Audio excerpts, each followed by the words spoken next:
So hello everyone, welcome and welcome back to the channel. This is Anjali Kashyap. I hope आप सारे लोग अच्छे होंगे, सबकी स्टडी काफ़ी अच्छे तरीके से चल रही होगी। तो इस वीडियो में हम डिस्कस करेंगे बीपीएससी टीआरई 3.0 के बारे में। मेरा 1.0 में सिलेक्शन हो रखा है, तो मैं इस वीडियो में आपके साथ वो स्ट्रैटेजी डिस्कस करूंगी जो आप एग्ज़ाम में यूज़ कर सकते हैं। आज से फॉर्म फिलिंग स्टार्ट हो चुका है, तो अपने फॉर्म को जल्दी ही फिल कर लीजिएगा ताकि आपका टाइम जो है वो फॉर्म फिलिंग में ना जाए। तो फॉर्म फिलिंग की डेट जो है वो 10 फरवरी से 23 ऑफ फेब तक है। इसमें ऑलमोस्ट अगर मैं वैकेंसीज़ की बात करूँ तो ये क्लियर नहीं कर रखा है, बट 50,000 प्लस ही आएंगे, जो कि आपके सारे होंगे 1 to 5 से लेकर के 6 to 8, 9 to 12 तक के सारे वैकेंसीज आएंगे। ठीक है, अप्लाई करने के लिए आप बिहार से बिलोंग होने चाहिए या फिर अदर स्टेट से भी बिलोंग कर सकते हैं, कोई दिक्कत नहीं है। अदर स्टेट वालों के लिए बहुत अच्छी अपॉर्चुनिटी है। मेरा जिसमें सिलेक्शन हुआ उसमें बहुत सारे लोग ऐसे हैं जो यूपी से बिलोंग करते हैं, मैक्सिमम लोग यही हैं जो यूपी से बिलोंग करते हैं। चलिए अब बात करते हैं कि आपकी एलिजिबिलिटी क्या होनी चाहिए। अगर आप 1 to 5 में मतलब पीआरटी के लिए अप्लाई कर रहे हैं तो आपका सीटेड पेपर 1 क्लियर होना चाहिए एंड आपका डिप्लोमा होना चाहिए, जो कि आप 12th करने के बाद करते हैं, डीएलएड जिसको हम बोलते हैं या फिर बीटीसी कह सकते हैं। और अगर आपका सीटेड पेपर 1 क्लियर नहीं है तो बीटेड पेपर 1 क्लियर होना चाहिए। तो इस वीडियो में हम बात करेंगे सिर्फ और सिर्फ पीआरटी के लिए। तो मैं पीआरटी टीचर ही हूँ अभी बिहार में। एंड अब मैं बात करती हूँ कि बहुत सारे लोग हमसे पूछते हैं कि क्या अपीयरिंग कैंडिडेट भर सकते हैं फॉर्म। तो नहीं भर सकते हो आप, क्योंकि आप अपीयरिंग हो तो नहीं भर सकते हो। अगर आपका जैसे सीटेड दे रखा है, सीटेड का रिजल्ट क्लियर हो जाता है 22 ऑफ फेब से पहले, तो आप भर देना बहुत ही अच्छे तरीके से। एंड बहुत ही अच्छी वैकेंसी आ रही है एंड 4th फेज़ भी आएंगी। अब बात करते हैं कि सिलेबस क्या है हमारा। सिलेबस की अगर मैं बात करूँ तो हमारा 150 मार्क्स का क्वेश्चन होता है। लैंग्वेज आपके 30 नंबर के होते हैं, जिसमें आपको 9 मार्क्स स्कोर करने होते हैं। एंड जनरल स्टडी के जो क्वेश्चन होते हैं वो 120 मार्क्स के होते हैं, जिसमें आपकी बहुत सारी चीज़ें आती हैं। इंटरनेशनल मूवमेंट हो गया हमारा, history, geography, polity, maths, reasoning, ये सब आते हैं। देखिए, तो मैं अगर बताऊँ कि मैंने जो बुक रिकमेंड किया था, हाँ एक और बात कर लेते हैं, इसमें निगेटिव मार्किंग नहीं होती है। अगर मैं बुक की बात करूं तो मैंने सारे बुक जो हैं वो किरण पब्लिकेशन के यूज़ किए थे, स्पेशली फॉर प्रैक्टिस। मैंने जो भी सेट लगाया था, प्रैक्टिस सेट, वो मैंने किरण पब्लिकेशन के लगाए थे। आपने मेरे व्लॉग्स में देखे होंगे, तो आप किरण पब्लिकेशन की बुक ले सकते हैं।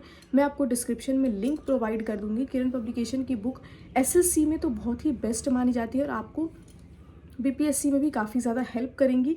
मैं यहाँ पे आपको थम पे दिखा देती हूँ यहाँ पे किस तरीके का बुक का इंटरफेस है। आप बुक जाके मार्केट से परचेस कर सकते हो, लिंक से ऑनलाइन भी प्रेफर कर सकते हो। बहुत ही अच्छी बुक होगी। आते हैं अपने टॉपिक पे वापस। इंग्लिश हिंदी के लिए आपको ज़्यादा मेहनत करने की ज़रूरत नहीं है, क्योंकि अगर आपने 2 बार के क्वेश्चन देखे होंगे तो आपने ये एनालिसिस किया होगा कि इंग्लिश और हिंदी जो है वो बहुत ही ईजी आते हैं। स्पेशली इंग्लिश तो बहुत ईजी आते हैं। तो अगर आपका बेसिक्स भी क्लियर है तो आप इंग्लिश हिंदी नहीं पढ़ो, ठीक है। सेकेंड थिंग बात करूँ, मैंने सचिन सर का पेड कोर्स लिया था, तो वहाँ से मैंने प्रिपेयर किया था।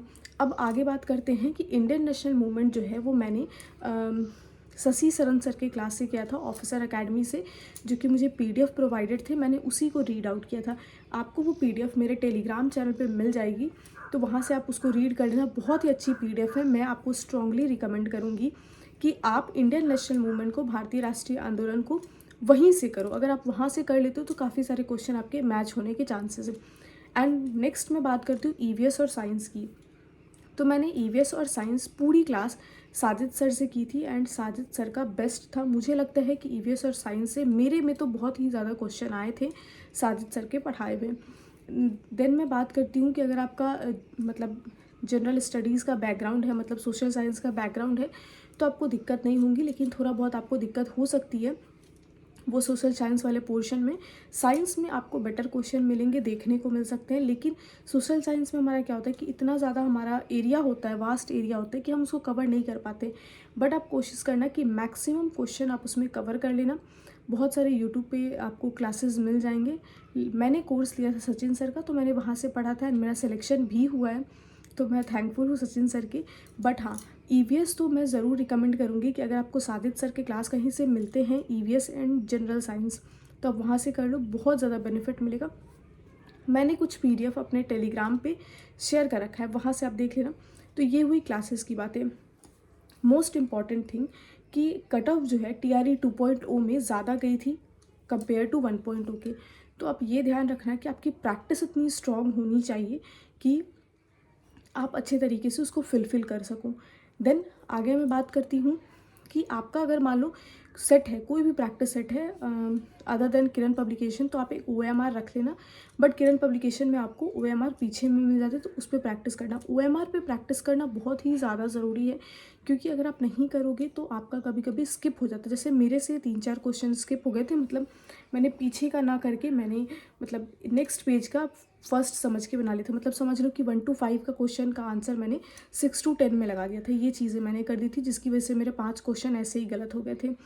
एंड देन अपनी सिटी जो सेलेक्ट करना वो बहुत ही केयरफुली सेलेक्ट करना। और अगर मैं यहाँ पे बात करूँ कि आपको कितने मार्क्स लाने चाहिए, तो आप जितना स्कोर कर सकते हो उतना करना, क्योंकि अगर आप सोचोगे कि कट ऑफ तो इतना सा है तो हम इतना ले आते हैं, तो ये नहीं होने वाला आपके साथ।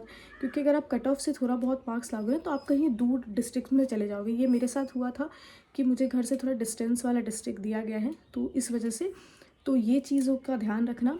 प्रैक्टिस मस्ट है आपका ओएमआर पे। अगर आपने प्रैक्टिस आज तक नहीं किया है तो ज़रूर कीजिए, और अगर कर रखे हो तो बहुत अच्छी बात है। जिन्होंने भी अभी तक दिया है 2 बार और उनका नहीं निकला है, तो all the very best for your exam. I hope कि इस बार आपका निकल जाए। बहुत सारे लोगों का पहले बार नहीं निकला है, दूसरी बार में निकल गया है। तो ये सारी चीज़ें मस्ट याद रखना कि कट ऑफ से आप बहुत से ज़्यादा से स्कोर करो, ताकि आपको आपके शहर में ही जॉब मिल जाए। And thank you so much, आप लोगों ने मुझे इतना सपोर्ट किया है। मैं काफ़ी दिन बाद वीडियो बना रही हूँ। So all the very best for your exam. And जो भी मैंने चीज़ें बताई हैं कि आप साइंस के लिए साजिद सर की क्लासेस देख सकते हो, वो देख लेना। आपको सचिन सर के यूट्यूब चैनल पे भी बहुत सारी क्लासेस मिल जाएंगी। इंडियन नेशनल मूवमेंट आप शशि सर से ही करना। शशि सर के भी यूट्यूब चैनल पे आपको बहुत सारी चीज़ें मिल जाएंगी पढ़ने के लिए, तो वहाँ से पढ़ना। एंड प्रैक्टिस के लिए किरण पब्लिकेशन की बुक लेना। मैथ्स मेरा पहले से स्ट्रॉन्ग था, तो इस वजह से मैंने सिर्फ और सिर्फ 6, 7, 8 की RS अग्रवाल की बुक बनाई थी। एंड करेंट अफेयर आप देख सकते हो, सुबह में 6:30 के अराउंड शशि सर के ऑफिसर एकेडमी पे सर पढ़ाते हैं। उनका सर का नाम मुझे नहीं याद है, बट आप वहाँ से देख लेना। वो वीडियोस काफ़ी अच्छी होंगी, आपको काफ़ी बेनिफिट मिलेंगी। तो that's all for this video. अगर आपका अभी भी कोई डाउट है कि फॉर्म फिलिंग कैसे करना है, क्या करना है, तो आप नीचे कमेंट कर देना, मैं उसको रिप्लाई दे दूँगी। अगर वीडियो बनाने का नीड पड़ेगा तो अब मैं वीडियोज़ भी बनाऊँगी, मैं रेगुलर बेसिस पे आपको अपडेट रखूँगी। कोशिश करूँगी कि मैथ्स के कुछ क्वेश्चंस मैं आपको शॉर्ट्स के थ्रू क्लियर कर सकूँ, जो कि आपका रेगुलर बेसिस पे सीटेड को लेके हो या फिर ये बीपीएससी को लेके हो। तो that's all for today. Thank you so much for all your support. तो good night, bye bye and take care everyone.